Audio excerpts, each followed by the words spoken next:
Sonic Movie 3 will be the greatest video game movie of all time if they just did these things that I'm going to explain in this video. So in case you have been living under a rock, which, to be honest with you, I probably don't even know, we now have an update in a release date on the next Sonic the Hedgehog film, Sonic the Hedgehog 3. And it's an image that got me so hyped. This image right here. Yeah, this image right here. Can I just say how fine Shadow look? And we haven't even seen the top half yet. But, I mean, look at the shoes, the gloves, the bracelets. Like, I don't even think I've been this excited by just looking at a set piece from a movie, especially a video game movie at that. And if you look really close at the Sonic 3 logo, doesn't that look familiar? But nonetheless, I had to talk about this because they can do a lot with the third movie since they are taking a lot of inspiration from Sonic Adventure 2. The second movie was like a mix between the second game and the third game, you know, with the introduction of Tails and Knuckles. This is my Sonic Movie 3 wish list. Keep this in mind. These are my thoughts and my thoughts only. Now yours may be completely different from mine, but with all that being said, let's get to the very first thing that I want to see in this movie. Let's get into it. Now, number one is Sonic's soap shoes. Now, we all know the iconic soap shoes that Sonic wears throughout Sonic Adventure 2. And the shoes at the time was made specifically for the rail grinding gimmick in Sonic Adventure 2. Now, it would be so dope if Paramount somehow gave Sonic his soap shoes. I mean, look, if they can find a way to make a deal with Puma in order to replicate the shoes from the games, I have no doubt in my mind that they can't replicate the soap shoes from Sonic Adventure 2 onto the big screen, especially since this movie so far is a huge nod to Sonic Adventure 2. Alright, for my second thing, have Robotnik/Eggman return. Now look, I know Jim Carrey's getting old, but I really want him to return as Eggman. If this is the last movie in the trilogy, then he might as well go out with a bang. He really killed it as Eggman in the first two movies, and he really captures the mixture of the comedic and the menacing side of Eggman. And he like, let's be real, he knows how to play villains in general, like, let's be real. And story-wise, it will make perfect sense. Like, this is how I will write his return. After the explosion of the Death Egg robot, you know, the aftermath, in the last movie, he'll somehow survive the fall and come across the capsule that Shadow was in during the post-credit scene. And the similar plot to Sonic Adventure 2 will happen, but in a whole new way. That's how I will write his return. I really like Jim Carrey's Eggman. I really hope that he returns for the third movie. The third thing, and this is a big one, is to do Shadow's character right. Now, since the last decade, I feel as though Shadow went through the most character assassination at the time. It felt like SEGA was trying to make Shadow like Vegeta from Dragon Ball Z.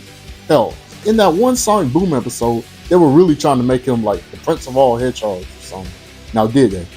Your shoddy craftsmanship brings shame on all hedgehog kind, and for that you shall pay. And even that translated over to IDW comics, and this characterization of Shadow has been the norm since the last decade. And it was just forced to him regress to this edgy loner who doesn't take orders from nobody. But that's not who Shadow is as a character.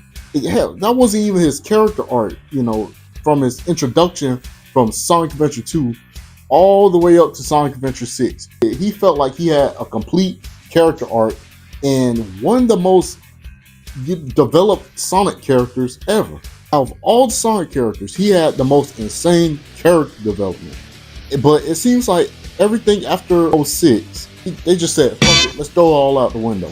I want the third movie to go back to his roots and make him not just Edgy the Hedgy, but Shadow the Hedgehog, the character with a tragic backstory who learns from his tragedy and grows from it. That is what I want in the character of Shadow the Hedgehog. And speaking of his tragic backstory, number 4, Maria's death.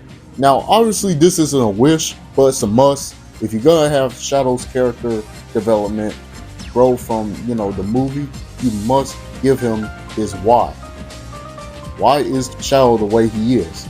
Well, it all goes back to his best friend Maria Robotnik, aka Joe Robotnik's granddaughter and Eggman's cousin. Now, if you're a Sonic fan, like me, you probably know the fate of Shadow and Maria. With Shadow seeing the only friend that he ever had around that time died right in front of his eyes. After being stuck inside the capsule for years, he had no memories, but the only memories that remained was his memories with Maria. And that, if you think about it, is sad, because imagine, getting your best friend, imagine, the only friend that you ever known, like, getting killed right in front of your eyes, and then just living in a state of isolation. You lost all your memories, you don't know who you are. That is why Shadow is one of the best developed characters, and they ruined it. Like, why did they ruin it? Why did they ruin it? Like, but anyway, like, they really need to include her death in the third movie, but in order to do that, the movie will have to be PG-13 rating at least. Now, obviously, they're not going to make the movie R-rated because, come on, Sonic at the end of the day. But it would be nice to see her death. I know that sounds fucked up, but bear with me. Bear with me. Now, the last and the final wish that I will want to see in Sonic Movie 3 is something that I would like to call the Live and Learn Final Act.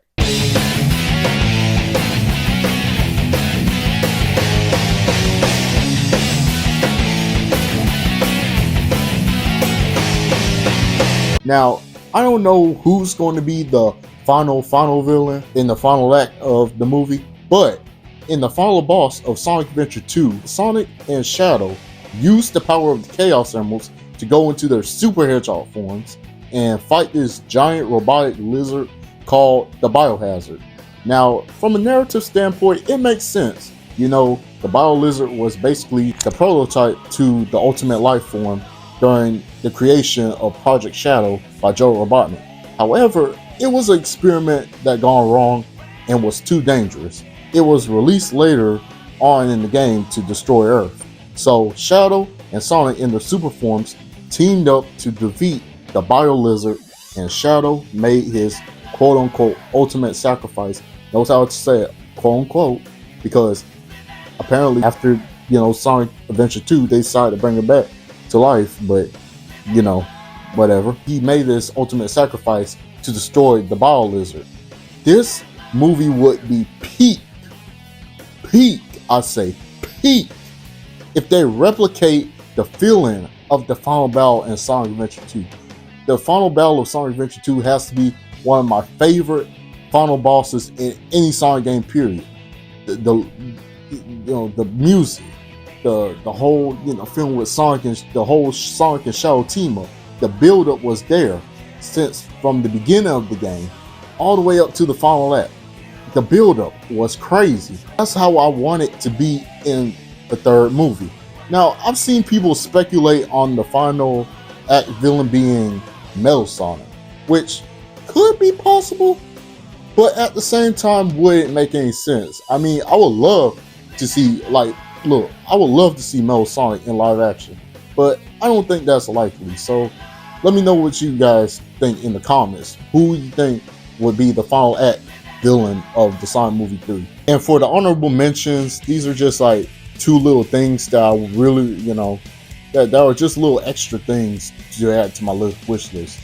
Now, two little things that would be a must for the third movie is the licensed Sonic music and less filler. And as for the final act, if you're going to adapt it into the movie, you got to have Live and Learn playing in the background. No cap. Like, it's not a choice, it's a requirement. Like, just more Sonic music in general. Like, look, if the Mario movie can add Mario's music, like if Illumination can add Nintendo's Mario music into the movie, and if the Five Nights at Freddy's movie can get the Living Tombstone to play during the credits, you damn sure would have just a little bit of Sonic music playing during the Sonic Movie 3. Come on, give me some Live and Learn, Escape from the City. Can you imagine Escape from the City playing, if Sonic snowboards across San Francisco like in Sonic Adventure 2, if they make that reference, that would be fire. And also, just to throw it out there, less filler. The thing that I wasn't a fan of while watching the second movie was how the wedding scene and the bar scene seemed to drag on for the sake of the runtime. Except the dance scene. I really like the dance scene. But just less filler, straight to the point would be nice. Just less filler.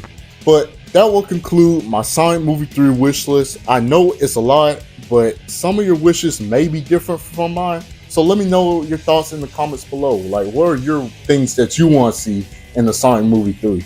I really appreciate it if y'all made it to the end of the video. And if you like this video, make sure you give this video a thumbs up. And if you're new to the channel, make sure to subscribe so you won't miss out on any videos like these. Have a good day, have a good night, and I'll see y'all in the next video. Peace!